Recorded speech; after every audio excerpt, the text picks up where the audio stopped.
अपनी सारी ये चीजें हुई। उसके बाद में ठाकुर जी वापस छोटे से बालक बन गए और लाडली जी 16 साल की सुंदरी बन के नंद बाबा के पास नहीं गई, यशोदा जी के घर पे गई है। मैया ओ मैया, मैया ओ मैया, जाकर लाला को यशोदा के हाथ में दिया।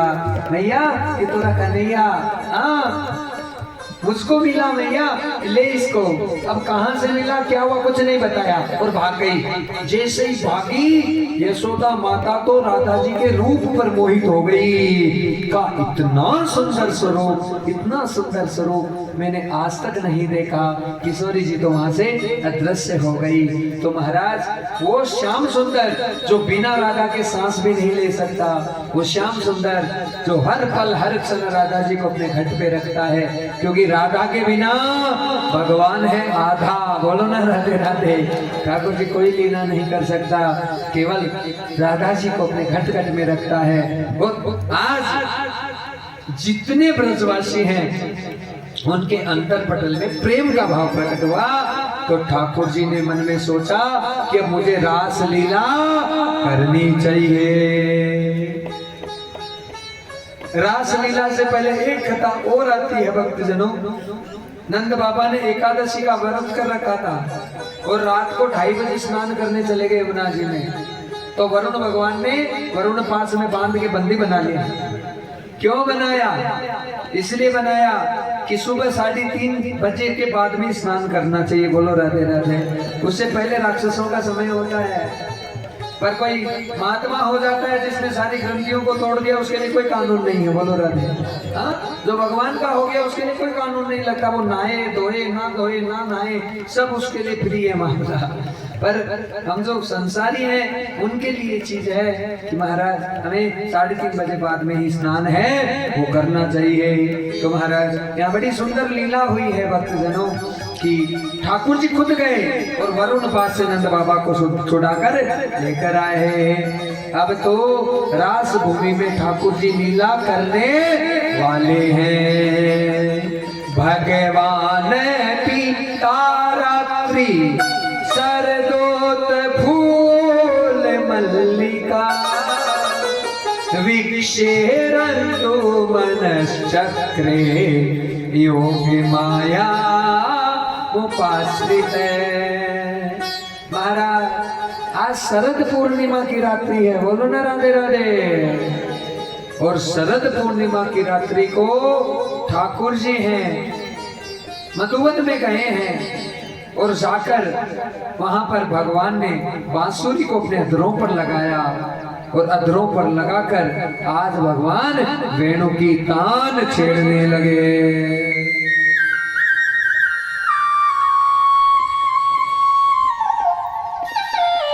ऐसी तान छेड़ी महाराज कि गोपियां अपनी सुध बुध खो गई।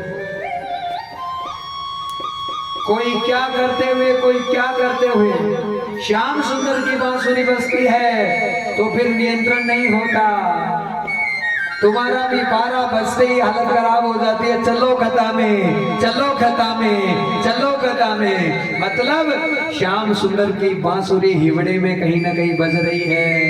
मन के किसी न किसी कोने मेरी गोपियों ठाकुर जी तो को खींच के लेकर आ जाता है। नागिनिया बनकर डस गई मोहन तेरी बांसुरिया, नागिनिया बनकर डस गई मोहन तेरी बांसुरिया,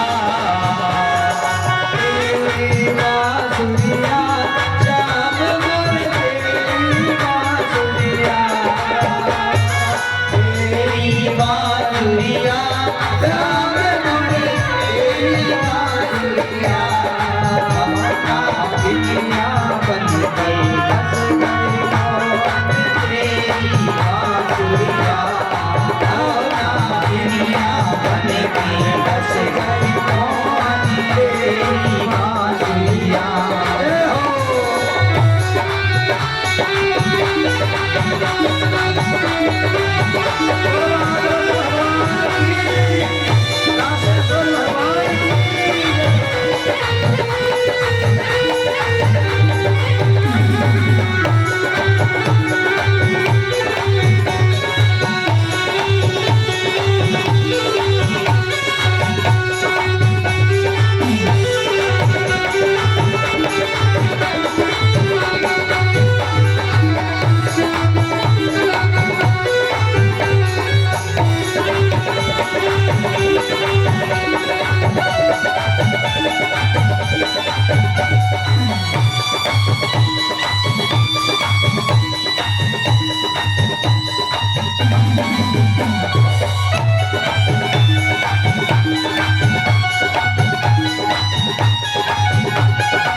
सोवे ससुर मेरो सोवे कैसे आऊं श्याम मैं कैसे आऊं श्याम मैं कैसे आऊं श्याम मेरो जागे बेसनिया दुनिया बन के बज गई मोहन तेरी बांसुरिया दुनिया बन के बज गई मोहन तेरी बांसुरिया तेरी बांसुरिया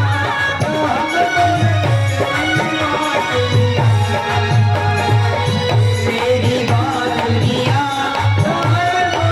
तेरी बांसुरिया दुनिया बन के बज गई मोहन तेरी बांसुरिया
जल भरनन में गई बन घट पे जल भरने में गई बन घट पे गई बन घट बन गई बन घट पे गई बन घट पे में गई बन घट पे कैसे आऊं श्याम मैं कैसे आऊं श्याम मैं कैसे आऊं श्याम कोई कोई बात नहीं दुनिया बन के बज गई मोहन तेरी बांसुरिया दुनिया बन के मोहन तेरी बांसुरिया तेरी बांसुरिया हम तेरी बांसुरिया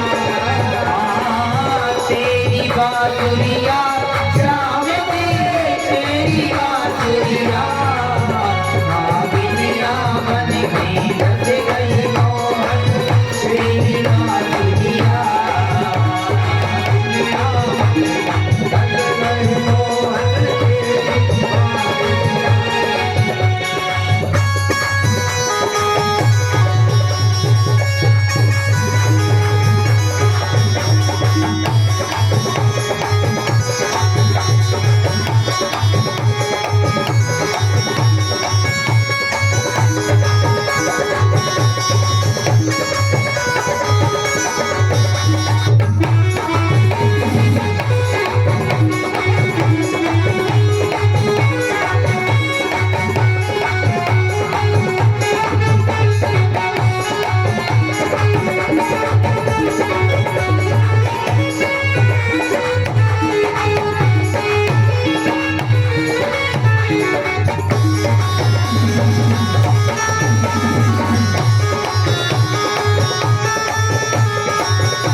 बांसुरिया नागिनिया बन के नच गई मोहन तेरी बांसुरिया नागिनिया बन के नच गई मोहन तेरी बांसुरिया नागिनिया बन के नच गई मोहन तेरी बांसुरिया नागिनिया बन के नच गई लाला तेरी बांसुरिया।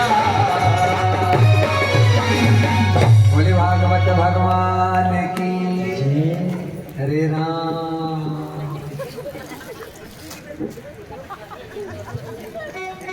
बोलो भागवत भगवान की। ओहो। बोलो गुरु भगवान की। बोलो भागवत भगवान की। राम मारी जोर जोर बोल। बोलो ना राधे राधे। तो महाराज बड़ा आनंद हुआ है। यहाँ ठाकुर जी की वेणु का वादन हुआ और गोपियां जिस अवस्था में थी उसी अवस्था में महाराज भगवान के सामने दौड़ पड़े। ठाकुर जी बुलाए तो समय थोड़ी आएगा, अरे भैया पता ही नहीं चलेगा कब बुला ले, और वो बुलाए तो जाना ही पड़ेगा, फिर कुछ नहीं कर सकते। वो बुलाएगा तो जाना ही पड़ेगा, कोई उपाय नहीं है। आज जितनी ही गोपियां थी भक्तजनों, रात का समय है, शरद पूर्णिमा की चांदनी, और उसी समय सारी गोपियां भगवान के सामने आ गई, क्योंकि ठाकुर जी की वेणु का वादन हुआ। जैसे समस्त गोपियां आई यहाँ पे, आज महाराज लीला ऐसी हुई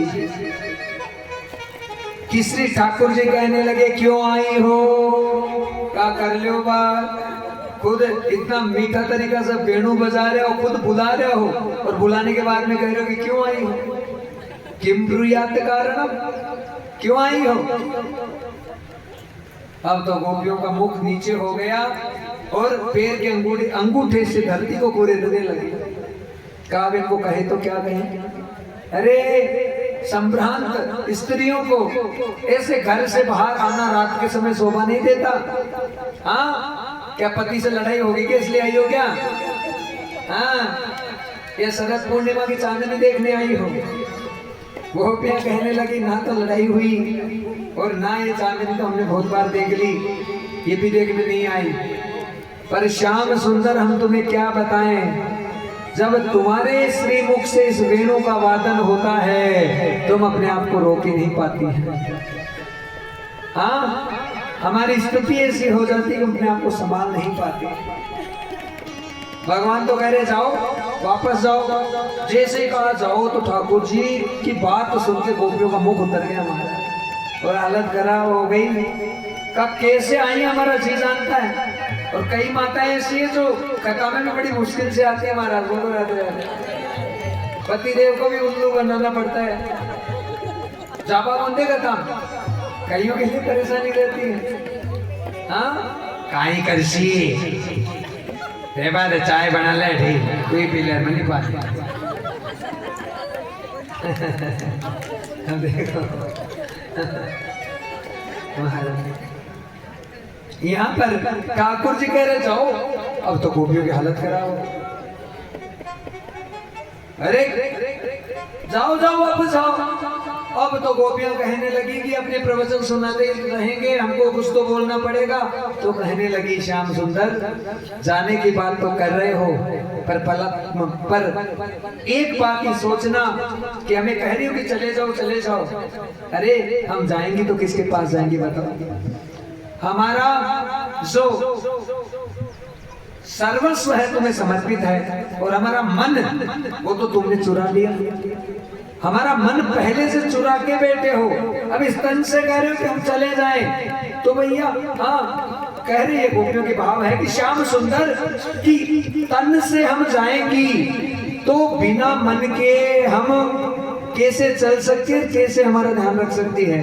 क्योंकि यदि तुम हमें भेजना भी चाहते हो तो पहले जो हमारा मन चुराए वो हमें वापस लौटा दो। हाँ, हमारा मन लौटा दो फिर हम चली जाएगी। महाराज दिल किसी के द्वारा भी जब चुराया जाता है तो वो कभी भी वापस लौट कर आता नहीं है, क्योंकि कोई भी रिश्ता होता है जब आत्मा से उसे निभाते हैं तो उसके बाद में वो जो स्वरूप है वो अंतर पटल पर विराजित हो जाता है।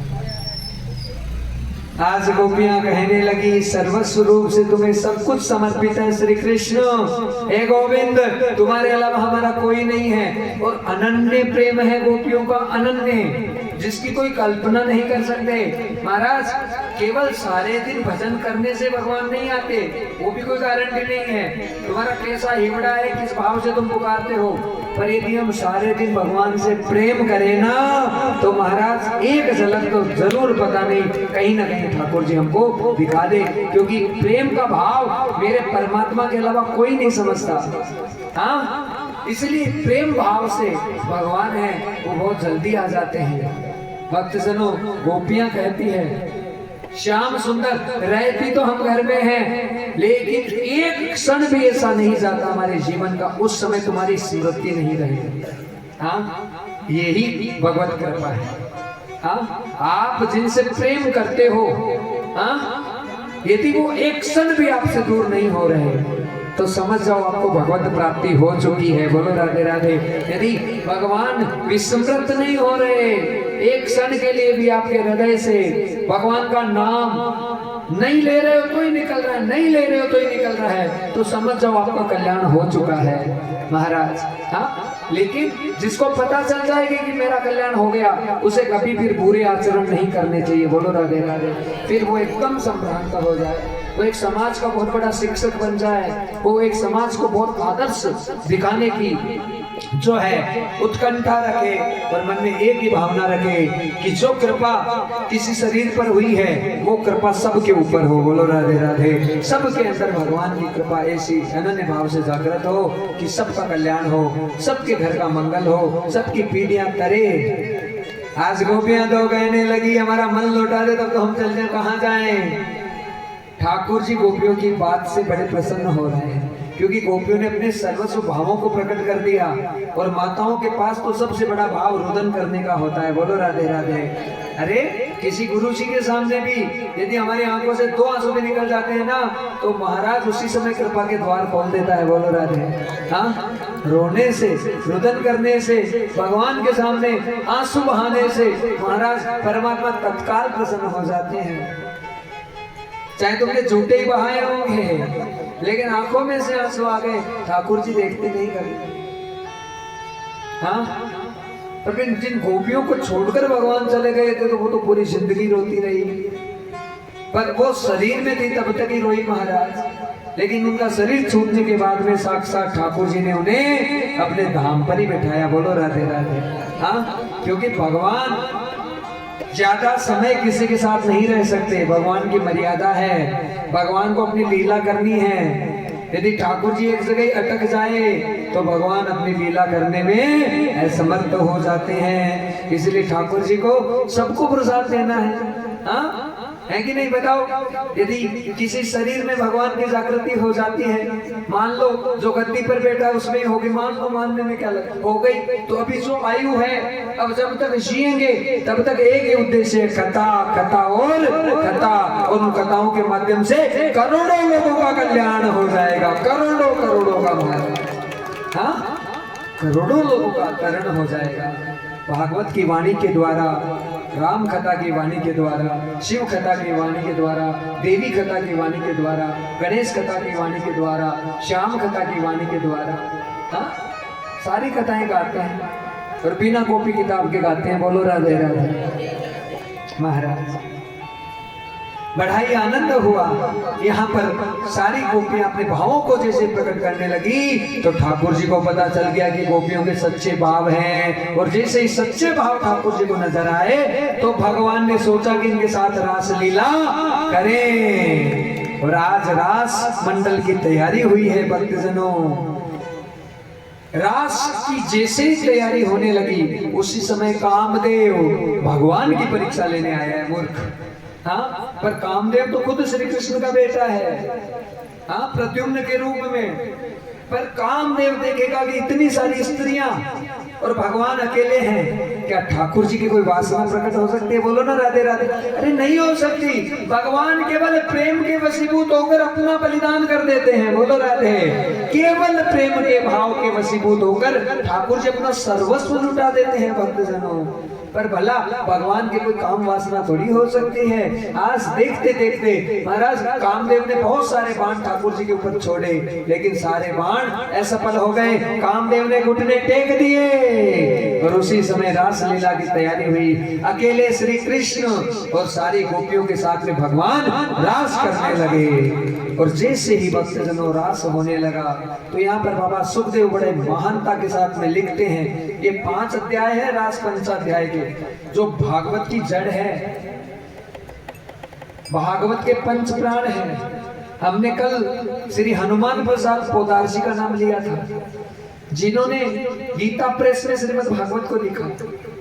जब उनके पास में ये जो व्यास जी की कृति आई कि इसको छपाना है, इसका मुद्रण करना है, तो उन्होंने मना कर दिया इसका प्रकाशन करने के लिए। इसलिए मना किया कि इसमें रास के अध्यायों को हटाओ। उन्हें भी बुद्धि प्राप्त नहीं थी। हम धर्म अर्थ काम और मोक्ष तक भी चाहे पहुंच जाओ, लेकिन